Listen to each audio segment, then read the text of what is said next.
Hey everyone, I'm Cecil Laird. Fuego here. And this is your horror show news with booze! Already with one spill.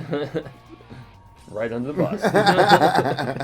But here's what we do every Friday, you guys. We get together and discuss this week's top horror news stories. Now, this is going to be a bit of a shorter episode because, quite frankly, it was just a lighter news week. It was a thin week, man. Indeed. But we are still here to entertain and inform you guys. Scary informative, in fact. Exactly. So why don't you start us off, Fuego, while I take another drinky poo. Oh, indeed. So the first and biggest story of the week is obviously the fact that Stephen King has a new book that is coming out, and it is co-written with none other than Richard Chizmar, who is actually the founder, if I'm not mistaken, of Cemetery Dance, and that is a company that I have given tons of money to recently. They did Secretary of Dreams, they did deluxe editions of It, Carrie, all kinds of other King they got stuff. all your money. They got way more money than I probably was happy about, but I mean, all of their editions are beautiful, and so to coincide with this release of the Castle Rock television series that J.J. Abrams is developing with Hulu right now, there's also on May 30th going to be a new novella, which King has co-written with Richard, and it's going to be called Gwendy's Button Box. Now, the funny thing about Castle Rock is that he said after Needful Things there were going to be no more Castle Rock stories, that was allegedly the final one, but there's been murmurings and references to the crazy town that he created, and so novella, new 10-part series coming to Hulu. I'm extremely excited, sir. What is your thoughts? I'm interested. I can't remember what happened at the end of Needful Things. Needful Things I actually really, really liked. And good film adaptation. It's, that's, okay, so it's not quite the devil's trinkets, you sell your soul if you get them kind of thing. Not quite, but he had what everybody wanted, so to speak, and spoilers, he ends up just getting away and going on to a new town. But the town doesn't get destroyed or anything. No, nothing like that. So that's why I thought if it was the last story that maybe he destroyed the town or something like that. But no, I do remember that it was Max von Sydow, and I loved tremendous his performance by him. For sure. Actually, so really brought the character wonderfully to life. You know, I don't really read the King books. I read the King graphic novels, so I'll leave it up to you to do your review, and I'll watch it eventually. But you're gonna have, even though it comes out in May, you're not gonna get to it until probably. You might be caught up by then. Yeah, I'm halfway through Revival right now, which is actually tremendous and much more musically inclined than I was originally anticipating. And after that, just the Bill Hodges trilogy, and then I'm done. Okay. It's been 7 years, man, of just crazy reading and you think you can get everything 3.5 books done by May? Well, especially since I'm rereading the Dark Tower stuff, which you guys have seen as well. It might be a tall order, but nonetheless, I look forward to covering it for you guys. Yeah, absolutely. So, Fuego, what's up next? Next is going to be the first book of a new Goosebumps series that came out. Slappy World, the crazy ventriloquist dummy that is definitely the most iconic Goosebumps character. They have the first book that just came out last week by R.L. Stine called Slappy Birthday to You. Once again, grasping for straws this week for news, guys. Goosebumps has always been more of the YA adolescent variety, and that's young adult. Exactly. For those of you that don't know. Yeah, and the movie didn't really impress us that much, but Slappy was a big iconic character in it, and also it was voiced by definitely Jack like Black. The main bad character. Yeah, exactly. So there was a new book and a new series that R.L. Stine is pushing. I know we have mixed feelings about the goosebumpiness and stuff, but if you guys are down, you have that opportunity to check out a new Goosebumps book in this new series. Thoughts, excitement, donuts? Donuts on this one, yeah. It's not even going to hit my radar. We cover so much stuff that I don't have time to go back to the adolescent book series. Yeah, truly. But, they're developing a second Goosebumps movie right now. They're also doing a Fear Street film, and so, I guess there's an audience for it, but maybe. Yeah, at the end of the day, we were looking definitely for stories a younger, this week, guys. Younger audience than us. But next maybe up, ones that aren't watching our show. Yet another real quick story, just to follow up to the ongoing coverage of Godzilla 2, which we now know is going to be directed by Michael Dougherty. Hell yeah! We're really excited about that.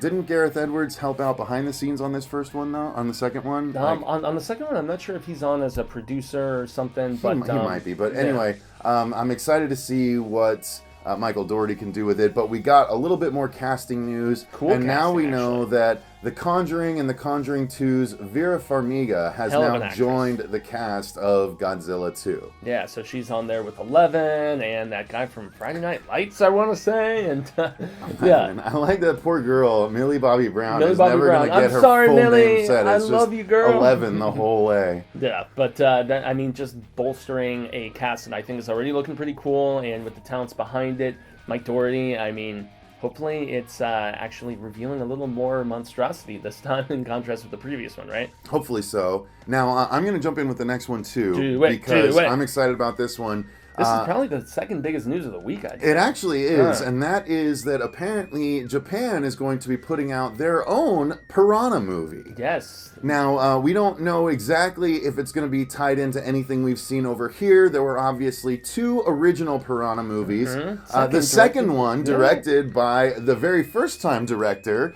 James Cameron, at the time. Yeah. The first one being one of my early Spank movies. I'm going to cut that out.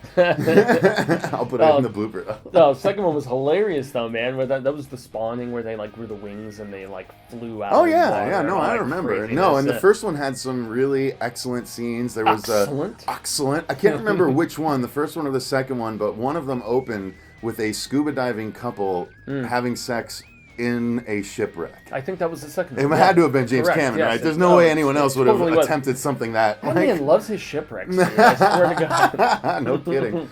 I actually really like those movies. And then, of course, we had the 2000s remake that was actually not so much a remake as a reboot of called Piranha 3D. Not a rebequel, though, right? Not a rebequel. No, because I guess you could technically say it wasn't. It wasn't because it was a reboot of the Piranha movies, starring the guy that's married to Rebecca Romaine. That wasn't really? Yeah. John Stamos? No, the new one. Oh goodness, why can't I think the younger of his name? guy? He was goodness. in. He's been Jerry in Maguire. lots of things. Yeah. Jerry O'Connell. Jerry O'Connell. There you do that go. That's terrible. No, that's all right, fine. We'll keep it in. That actually makes it funnier. You guys are seeing us. Sorry, guys. A little behind the scenes there. Get a little little drunken pothole in my head. Yeah. So yes, it starred Jerry O'Connell, who got his dick bitten off. Wasn't he a sleazy? He was a sleazy adult, Girls Gone Wild guy. Yep, exactly.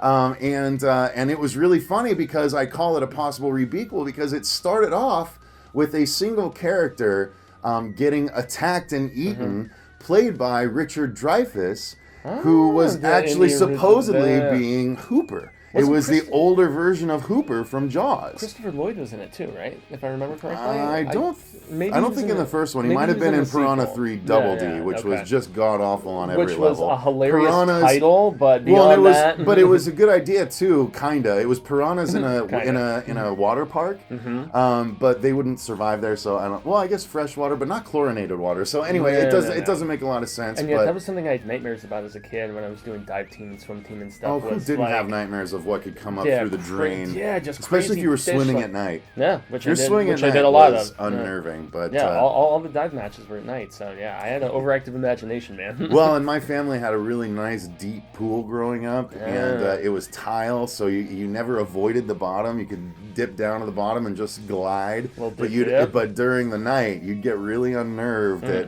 because it would feel slimy sometimes if you'd touch the bottom because it was tile, so it would get a little goopy if it wasn't cleaned regularly. So goopy, I love it. That's a bad way to describe it, but yes, nonetheless. Summer of the Piranha, dude. I mean, the fact that Roger Corman is coming back to produce who did the original movie, I'm slightly intrigued by that. I say Europe because it's a sea creature eating people, and the ocean, ever since Jaws, has always been the scariest thing. Water that you can't see to the bottom of is the scariest thing for me. It really, really sucks. No, that's the thing. That's the weird thing about me. I'm like the aliens coming from Signs. I love the water, but I'm scared of water that I can't see to the bottom of. And now I'm thinking of Deep Star 6, where they're like, not all aliens come from above, and that was a killer tagline. Ooh, see, I've only seen that once. I need to go back and watch that. That was a creature movie, right? Yeah, Toby Cooper, actually. Or Toby Hooper. Toby Hooper, yes, correct. Bradley Cooper's very older brother. Yeah, sorry, Bradley. We're going to move on to our next story, though, and we are getting thin on stuff, but so Samuel, it's been a thin news week, man. Sorry, guys, but we're still here to entertain you. Samuel L. Jackson just this past week did a pretty rad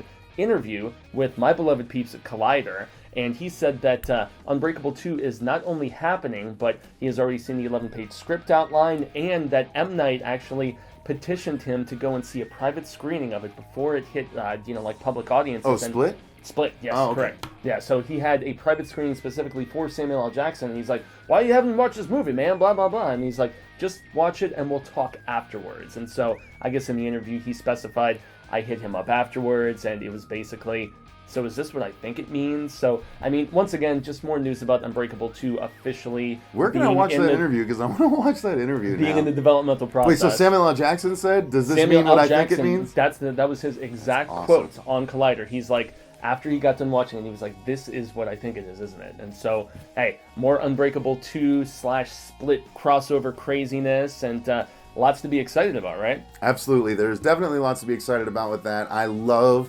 Unbreakable. And here's the thing about that one. It's interesting. I loved The Sixth Sense. The Sixth Sense, M. Night's first movie, was also the first movie that I can ever remember that made me go... like, literally bring my hand up to my mouth and, like, gasp like an old Southern woman. Like, it was crazy. Oh, Lord, I'm getting the vapors.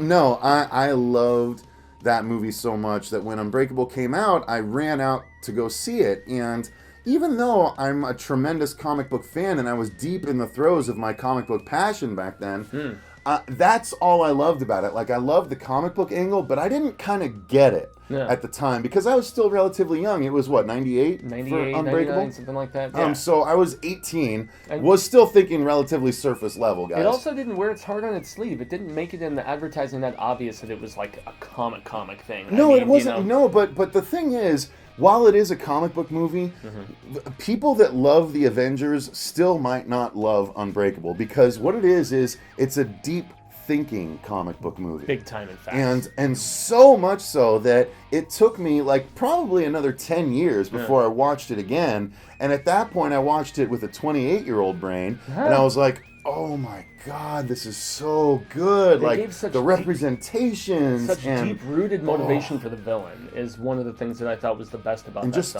so good. Like, and the fact that now, nigh on 10 years after that, we get another throwback to that movie. And not only that, but when you think about it, if you've seen Split, then it's really interesting because he was basically building up Bruce Willis's character's rogues gallery. Mr. Glass has a broken body but a really sharp mind, and the Horde has a broken mind but a really awesome body. And so it's really crazy. The team up is going to be massive going up against, I think it's David, is Bruce Willis's character's name.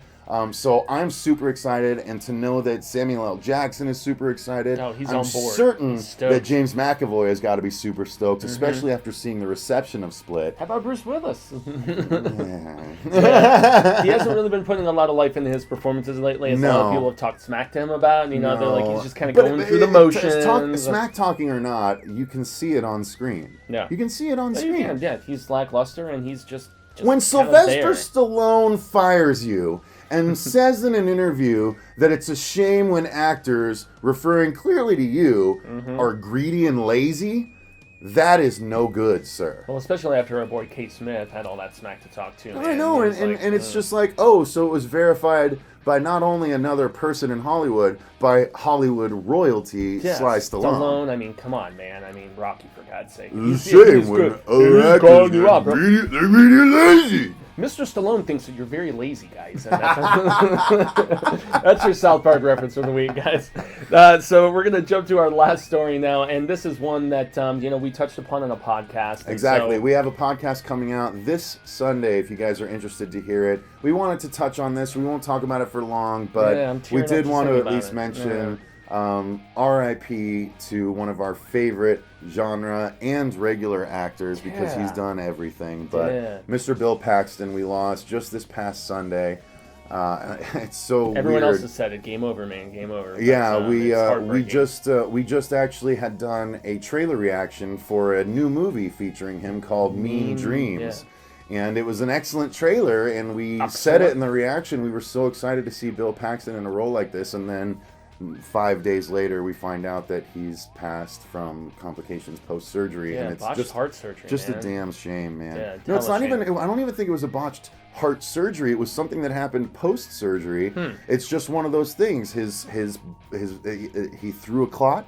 And it just was an aneurysm, and he died. Yeah, well, the worst part... I don't want to misinform. Yeah. That's what I read, I think, in one article 2 days later, so I don't want to misinform if I'm wrong, but that's what I remember reading. Yeah, they said he was very nervous going into it, and he was even talking with his Training Day TV show producer guy, and he was also talking about being in the Edge of Tomorrow sequel. I guess one of the last people he spoke with was Doug Liman, and he was just chatting, talking shop and stuff, and I mean, damn, between Near Dark and Aliens and Predator 2 and Frailty. Yeah, I mean, what a list this guy has. He was talented. He was a very humble Texas dude, and greatly missed, man. Absolutely. So we wanted to at least finish this news episode, sending off Mr. Paxton in style.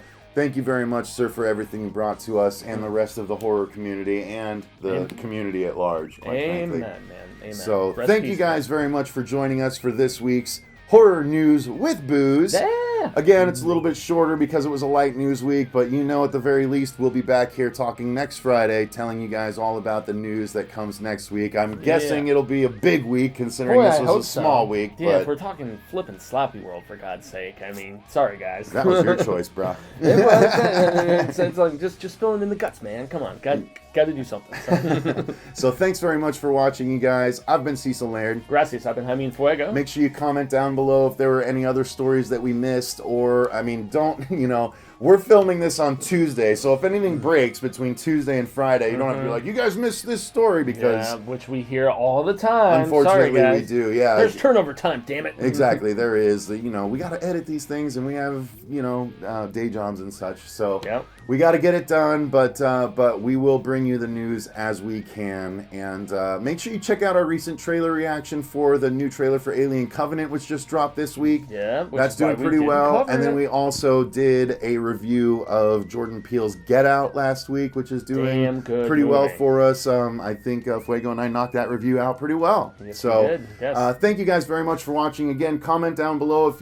we missed anything, or what of these stories you have anything to say about. While you're down there, click the link in the description box for our TeePublic site, where you can get our Coexist design, our horror show logos, both Season 1 and Season 3. And you can also get our brand new t-shirt featuring none other than our mascot, Horrific Harry. This horrifying guy. Absolutely. If you get anything from the site, you will be supporting the show, and we greatly appreciate it. Thank you very much.